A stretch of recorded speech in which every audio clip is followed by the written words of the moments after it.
We're kicking off today with a major update on the Drew McIntyre situation and the real reason behind his unexpected travel setback ahead of SummerSlam. McIntyre recently revealed that he's stuck outside the United States and might miss the big event. Now, a new report from Brian Alvarez of the Wrestling Observer newsletter explains exactly what went wrong and what WWE are doing to resolve it. The situation started when Drew traveled to the UK after SmackDown to attend a wedding. Since he was flying to the UK, he carried his British passport, but when he tried to return to the US, authorities refused to accept it. Despite being a longtime US resident living in Nashville, officials claim that because he is now considered a US citizen, he couldn't re-enter using his UK passport. Alvarez clarified that WWE's legal team is now actively working to resolve the issue and bring McIntyre back to the States by Saturday. The company remains hopeful that the matter will be cleared up before SummerSlam. On Raw, Triple H briefly referenced McIntyre while promoting the event, another subtle sign that WWE still expects him to return in time. For now, though, his appearance at SummerSlam hangs in the balance. Will Drew return just in time and shake things up at SummerSlam? Or could WWE be forced to call an audible at the last minute? Let us know your thoughts in the comments. We are kicking off Raw today with the wrestling world still reeling from the death of Hulk Hogan, and once again, WWE paid tribute to the two-time Hall of Famer with another 10-bell salute to start Monday Night Raw. A collection of veterans, top stars, and backstage names were all shown at the top of the ramp to pay their respects, including former WCW leader Eric Bischoff. The likes of Bruce Pritchard, CM Punk, Gunther, Naomi, Natalya, and Tyson Kidd were all shown, while Nick Hogan was also present alongside his wife Tanalia, which was a truly emotional moment. After the tribute, it was Jey Uso who kicked off the show, addressing the fans until Paul Heyman interrupted him. Heyman gave him an ominous warning by saying, "Family is always going to let you down. Family is always going to get you into trouble. Trust the Oracle. That's not a prediction, that's a prophecy." Heyman revealed several moments where Uso's family has let him down over the years, before he added that he loves him just like his family. However, Uso fired back at that by saying, "You leached onto my family, where the hell is yours at?" He concluded by adding that he and Roman Reigns are ready to defeat Bronson Reed and Bron Breakker at SummerSlam, building hype for the match. It was a memorable segment with Heyman attempting to be the master manipulator, as is often the case, and he was working hard to plant seeds of doubt into Jey's mind about teaming with his former rival Reigns. It might not have seemed to work in the moment due to Jey's reaction, but if the heels win at SummerSlam, then Heyman's comments might have had a greater impact than people realize. Meanwhile, Jey was able to thrive in this moment, as he often does when delivering emotional promos, which makes you wonder why WWE doesn't give him more of these opportunities, as this is when he's at his best. Heyman's night continued backstage when he was with Bronson Reed, warning him that without Seth Rollins, they are starting to feel like just any other faction, which was a sign that he was not happy about what was going on. Reed didn't get the chance to respond though, as Breakker interrupted and made it clear he's now stepping into the leadership position, as he then fired up his tag team partner for the main event of the show. Breakker also quietly informed Heyman that he had a plan in place after Reed left, making this segment a loaded one that gave fans a lot to think about in the moment. Breakker's tone and presence showed that he's confident of being a leader and taking Rollins' position, whether that's full-time or just until he returns, and it feels like Breakker isn't waiting for anyone's approval. Heyman didn't appear convinced from his facial reactions. In fact, he seemed more unsettled than anything else. That's surprising, given he offered Roman Reigns the chance to lead the group last week, even though he turned that down. WWE seems to be planting the seeds for Breakker to take control after Reigns rejected Heyman's offer and Rollins got hurt, and that's a role he might fully take on at SummerSlam as he teams with Reed against Reigns and Uso. This would also direct the attention away from the fact that Rollins is hurt, which would be a wise move from Triple H, as the crowd no longer expects to see Rollins appear. That means it'll be the perfect time for him to strike with his Money in the Bank briefcase. The current theory is that he'll be returning at SummerSlam to cash in, with CM Punk potentially being his victim. What do you think? Has Breakker truly stepped up as the new leader, or is WWE simply setting the stage for Rollins to make a statement when no one sees it coming? Let us know your thoughts in the comments. Christopher Parks, better known to fans as Abyss, was spotted during the 10-bell salute for Hulk Hogan at the start of this week's Raw. The Impact legend, now a WWE producer, appeared without his iconic mask, dressed in a suit, and stood behind Natalya and beside Asuka during the tribute. It was a subtle moment, but one that stood out for those who have followed his career. But while the segment brought many together, not everything backstage was as united. According to unconfirmed reports, Nick Hogan was not well received by everyone in the locker room. While several wrestlers did offer condolences, others reportedly kept their distance or ignored him altogether. The situation was reportedly tense enough that Nick left the building before Raw had concluded. As of now, no official details have been confirmed, and the reason for the backstage reaction remains unclear. This is a developing story, and we'll bring you updates as soon as more information becomes available. This week also saw the World Tag Team titles be defended as Finn Balor and JD McDonough put their gold on the line against the LWO's Cruz del Toro and Joaquin Wilde, although the champions didn't even get a televised entrance. Wilde ended up being worked over by the champions for a lot of the match, with Del Toro getting the hot tag in this instance as fans chanted "This is awesome" as they showed their appreciation for the encounter. Del Toro got a near fall on McDonough, but all of his momentum was brought to a halt when El Grande Americano made his presence felt at ringside, although Dragon Lee turned up to fight him to the back. The distraction was almost enough as Balor attempted a roll-up, but then out of nowhere, another masked figure turned up. This time, it was someone new under the mask rather than Chad Gable or Ludwig Kaiser. The situation caught everyone by surprise, but the mystery man tripped Del Toro, which allowed Balor to hit his coup de grace for the win as the Judgment Day defended their titles. Fans have noted that the new Masked Man's facial structure and appearance resembles Pete Dunne, who hasn't wrestled since May, which could be an interesting addition to the show moving forward.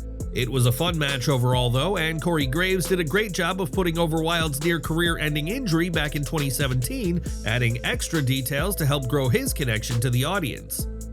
Del Toro hitting the Van Terminator was also incredible, with the LWO reminding everyone just how good they are, while the champions continued to prove themselves as the workhorses of Raw, who can always be relied upon. Enjoying the video? A quick like goes a long way in helping us grow and deliver more wrestling news you care about.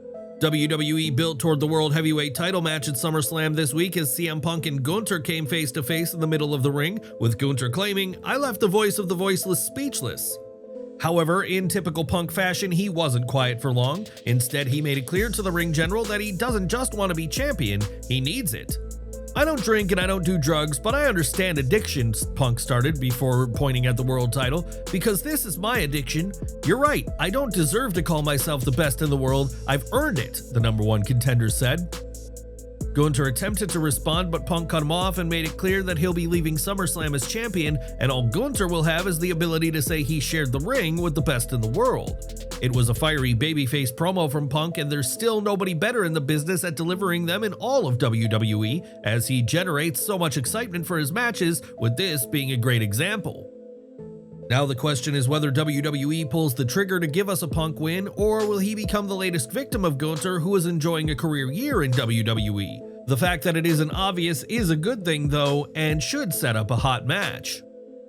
Elsewhere, Sami Zayn was involved in a backstage interview on Raw, but unsurprisingly, he wasn't allowed to finish it as Karrion Kross ended up getting involved by throwing out some threatening words toward his longtime rival. Kross is showing his frustration at being unable to break the underdog from the underground, who is still yet to showcase his darker side, as Kross has expected him to do by now. Kross's mind games might have worked on many of his former rivals, but Zayn has remained true to who he is throughout the entire storyline, regardless of what Kross has done or said.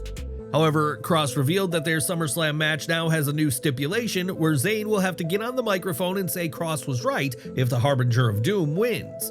On the flip side, should Zayn pick up the victory here, then Kross will have to admit he was wrong, with one of them set to utter some words they'd rather not say after this one. What's your take on this new SummerSlam stipulation? Do you think Sami Zayn will beat Karrion Kross again? Let us know what you think in the comments section. Speaking of SummerSlam, WWE's production crews have taken over MetLife Stadium as preparations are in full swing for the first ever two-night SummerSlam event on August 2nd and 3rd. Work is underway to transform the stadium into WWE's very own home for the weekend, and fans got a sneak preview of that during Raw, which showed the early stages of the setup. It's rare for WWE to openly showcase that side of the business, with fans typically relying on online leaks, but the preview showcased the impressive scale of the operation. From the LED boards to the rigging and scaffolding that's involved, there is a lot of work in assembling this huge stadium into a WWE event, and it proves that WWE is pulling out all the stops to make this a special two-night show. One of the biggest matches at SummerSlam this year will see Becky Lynch and Lyra Valkyria go to battle one more time, and Lyra appeared on Raw to hype up the encounter. The breakthrough star was wearing some Becky stompers as she claimed that at SummerSlam, she will become the first ever two-time Women's Intercontinental Champion, which would be a historic moment. Lyra did slightly botch her promo as she stated in 2 weeks she would return to Raw as champion, but that's not the case as it would technically only be 1 week if she's able to win. Despite that hiccup, Lyra recovered well, just in time for Lynch hitting the ring with a purpose. However, Valkyria anticipated it all and she nailed the champion with a sliding dropkick. Lyra then took the kendo stick that Lynch had in her hand and wasted no time beating her rival down with the weapon, although she ended up on the receiving end of that as well. It added even more intensity to this rivalry, but it'll be interesting to see what happens at SummerSlam, as there will be no disqualifications or countouts, and Lyra can't challenge for the title again if she fails to win, adding an element of pressure. Backstage, Bayley appeared and was visibly frustrated about her absence from SummerSlam, admitting that she feels lost at the moment after missing out on various title opportunities. She walked away from the segment in clear frustration with the possibility of her turning heel, feeling like it's now just on the horizon as her anger is bubbling at the surface. With Becky Lynch set to face Lyra Valkyria at SummerSlam, the timing couldn't be more suspicious. Could Bayley make her presence felt during the match? Fans are already speculating that an interference could be her way of forcing herself back into the spotlight. What do you think? Will Bayley strike at SummerSlam? Let us know your predictions in the comments.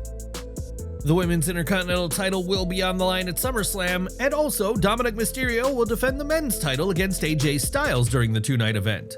Fans got a preview of that on Raw this week when the Phenomenal One teamed with the Kabuki Warriors against Dirty Dom, Raquel Rodriguez, and Roxanne Perez for a 6-person tag team match. The heels were able to take control of the match before the first commercial break, with Rodriguez's size and strength dominating Kairi Sane in a true David vs. Goliath style battle. The Pirate Princess was isolated from her partners, with several false hope spots being thrown in before she eventually made the tag to Styles, who hit the ring on all cylinders. Perez attempted to step in front of Dominic, but Styles launched Sane over the top rope to land on the women's tag team champions before delivering a phenomenal forearm to pick up a big win that will provide plenty of momentum heading into SummerSlam. It was a rare mixed tag team match on WWE television, but it's something the company should look to book more of, as the women's division is on fire right now, and having them appear on par with the men only elevates them even further. Plus, it's a unique dynamic to see the men's and women's rosters interacting on television like this, within a match rather than just a promo or backstage segment. The match itself was a lot of fun, with the 6 wrestlers adding in some great spots, with the women's tag team division getting the chance to shine, while the anticipation was built for Styles and Mysterio's singles push.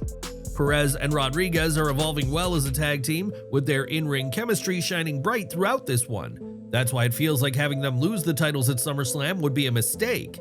The Judgment Day pair will be defending their women's tag team titles against Charlotte Flair and Alexa Bliss this weekend, but it feels like keeping the titles on them just a little longer would be the right move, despite them being heels. After Mysterio's loss, Finn Balor appeared backstage to give him a motivational speech within the Judgment Day clubhouse, where it seemed like Balor was genuinely trying to boost his confidence and keep Mysterio going. However, the situation became more curious when Roxanne Perez appeared and gave Dom a Nintendo Switch to cheer him up, even though Dom had just offered to go out and help Balor and JD McDonough with their tag team title match. Balor told Dom to just play some games, with this feeling like Balor had planned it all the way. He's been trying to control Dom ever since Morgan got hurt, and this seemed like another example of that, using kindness to keep him on one side. It felt almost too perfect, like Finn had planned the whole thing. With Liv Morgan out of the picture, Finn has clearly been trying to gain more control over Dom, and this could be another subtle move in that direction.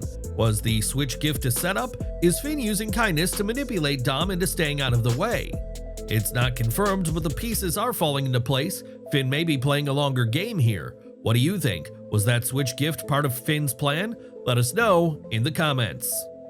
The main event of the night saw Jey Uso and Bronson Reed meet for the second time in just a few months, only 5 days before they compete in a blockbuster tag team match at SummerSlam. Reed dominated with his power and strength, which isn't a surprise. However, Jey managed to fight back toward the end, showcasing plenty of fire until Bron Breakker made his presence known. Breakker appeared out of nowhere and nailed Jey with a spear to end the match in a disqualification, with a post-match beatdown following until Roman Reigns emerged to make the save for his cousin. The former Bloodline leader was also dropped with a spear though, sending him over the announce table in the process, as Reed connected with a tsunami to Uso as they dominated to end the show. Reed hit Reigns with one as well, while Breaker then channeled his inner Reigns and copied a famous promo of his by saying everyone works for him now in what was an impressive moment for them. The two young heels stood tall to end the show, doing so with a devastating spear through the timekeeper's position to add even more heat to their match. Jay did technically beat Reed though, continuing his undefeated streak against the big man in singles action, which is a record that Michael Cole once again brought up during the match, as commentary often does. Sheamus and Grayson Waller ended up in singles action this week after a backstage confrontation earlier in the night, with the veteran absorbing everything that Waller had to throw at him. Eventually he had enough and the Celtic Warrior nailed a jumping knee before delivering his classic 10 beats of the Bodhrán, although Rusev did attempt to interfere. Sheamus managed to shake that off though as he defeated Waller following a brogue kick, and that's when Rusev seized his opportunity, attacking Sheamus and locking him in the Accolade. It continued the feud between the two men, which was born of simplicity as they simply didn't like each other and wanted to fight. That's something they'll get a chance to do next week on Raw, as a singles match between them is confirmed. One aspect of this match that was interesting was the absence of the New Day, as they had claimed Waller was part of their faction the previous week, yet when he needed some backup, they were nowhere to be seen. And we're ending today with a huge 8-woman tag match on Raw this week, as Naomi teamed up with Chelsea Green, Piper Niven, and Alba Fire to battle against Rhea Ripley, Io Sky, Nikki Bella, and Stephanie Vaquer. The heels did a great job in cutting their opponents off from their partners, with Bella and then Sky being isolated, but they didn't convert that into a victory in the moment. Instead, Vaquer managed to get the hot tag as she delivered the Devil's Kiss to Green, as she ultimately won the match for her team with the Stephanie Vaquer bomb, as the babyfaces stood tall in this moment. It was an impressive showcase for Vaquer, who shone massively as she prepares for an important fall, especially since she has a title shot at Clash in Paris later this year, which it feels like Naomi will still be the champion for. It's also obvious that a Ripley and Vaquer match will eventually make WWE a lot of money, as a title feud heading into WrestleMania could end up being main event worthy. The babyface team worked well in the ring, but backstage there was some tension between Ripley and Io Sky ahead of their SummerSlam triple threat match that will include Naomi. Io reminded Ripley that she's never beaten her, making it clear that she doesn't intend for that to change this weekend. How did you find Raw overall this week, and do you believe it hyped up SummerSlam in the right way? Sound off in the comments below.